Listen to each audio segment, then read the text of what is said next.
Good morning students. I am MRK. Today 10th standard maths பார்த்துக்கிட்டு இருக்கோம். Chapter 7 mensuration பார்த்துக்கிட்டு இருக்கேன். Exercise 7.4. ஒரு ஹெமிஸ்பீரிக்கல் பவுலில் உள்ள ஜூஸை ஒரு சிலிண்ட்ரிக்கல் வெசலுக்கு ட்ரான்ஸ்ஃபர் பண்ணுறோம். இது ஹெமிஸ்பியர் பவுலு. இதில் உள்ள ஜூஸை அப்படியே ஒரு சிலிண்டருக்கு வெசலுக்கு மாற்றுறோம். ஃபுல்லாக மாற்ற முடியுமா இல்லை எவ்வளோ ஊற்றலாம் அப்படின்றதான் இதனுடைய கேள்வி.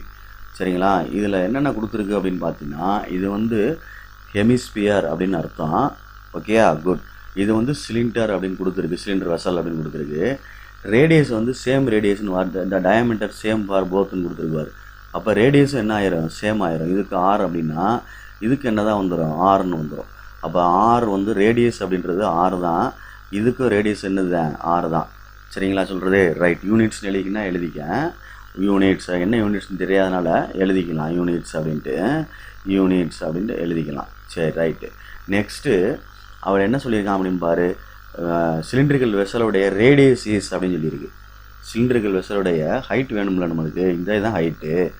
அவன் என்ன சொல்கிறான்? ரேடியஸ் இஸ் அப்படின்னு சொல்லி, ரேடியஸ் இஸ்னால் radius equal to 50% of more than its heights அப்படின்னு சொல்லியிருக்கான். ஹச் ப்ளஸ் 50% ஆஃப் ஹச் அப்படின்னு அர்த்தம். அப்போ இது ஹச்சு ப்ளஸ்ஸு 50H பை 100 அப்படின்னு அடிச்சிட்டோம்னா 1/2ன்னு வரும். ஹச்சு ப்ளஸ் என்ன வந்துடும்? ஹச்சு பை 2ன்னு வந்துடும். குறுக்க பெருக்கணும்னா 2H ப்ளஸ் 3H பை 2ன்னு வந்துடும். இதுதான் என்னது? ஆர். இதிலேருந்து ஹச்சு கண்டுபிடிச்சோம்னா H is equal to 2R/3 அப்படின்னு அர்த்தம். 2R/3 அப்படின்னு அர்த்தம். இதுதான் இதனுடைய அர்த்தம். அப்போ வால்யூம் கண்டுபிடிக்க போகிறேன் ரெண்டுக்கு தனித்தனியாக. வால்யூம் ஆஃப் அப்படியே ட்ரான்ஸ்ஃபர் பண்ணிட்டோம்னா 100% ஆயிரும்ல, இல்லை பேலன்ஸ் இருக்கான்னு பார்த்துலாம்ல. சரிங்களா சொல்கிறது? ரைட். வால்யூம் ஆஃப் ஹெமிஸ்பியர் கண்டுபிடிக்கிறேன். ஹெமிஸ்பியர் ஈக்குவல் டு 2/3 πr³ அதானே? 2/3 πr³. அப்போ ஆருக்கு ஆறு தான் இருக்குது. ஆருக்கு என்ன இருக்குது? ஆறு தான் இருக்குது. அப்போ அப்படியே வச்சுக்கலாம். கியூபிக் யூனிட்ஸ்னு வேணால் போட்டுக்க.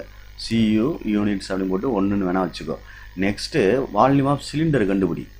வால்யூம் ஆஃப் சிலிண்டர், இதோட வால்யூம் என்ன ஆகும் அப்படின்னு பார்ப்போம். Volume of cylinder πr²H. சரிங்களா? பை R² இருக்கட்டும், ஹச்சுக்கு பதிலாக கண்டுபிடிச்சிருக்க நீ 2R/3. அப்போ நீ கரெக்ட் பண்ணி கொண்டு வந்தீங்கன்னா 2/3 πr³ வந்துடும். இது 2 ஃப்ரம் 1 and 2 ஈக்குவல் ஆயிடுச்சு பாரு. அப்போ இதோட வால்யூமு சேம் ஆயிடுச்சு. இது வால்யூமு சிலிண்டர் வால்யூம் ஆஃப் ஹெமிஸ்பியரும் வால்யூம் ஆஃப் சிலிண்டரும் என்ன ஆயிடுச்சு? ஈக்குவல் ஆயிடுச்சு. வால்யூம் ஆஃப் சிலிண்டர் ஈக்குவல் ஆனால இதில் உள்ள ஜூஸ் அப்படியே இதில் 100% என்ன செஞ்சலாம்? கன்வெர்ட் பண்ணிடலாம். சரியா சொல்கிறது? த பர்சன்டேஜ் ஆஃப் ஜூஸ் இல்லை 100% ஆஃப் ஜூஸ் அப்படின்னு எழுதணும். 100% ஆஃப் 100% ஆஃப் ஜூஸ் அப்படின்னு எழுதிடலாம். 100% அப்படியே மாற்றுறோம். Percentage of juice, percentage simple போட்டேன்ல, juice that can be transferred from the bowl into the cylindrical vessel அப்படின்னு கொஸ்டின்லேயே எழுதிடலாம். சரியா? சிலிண்ட்ரிக்கல் வெசல் அப்படின்னு முடிச்சிடலாம்.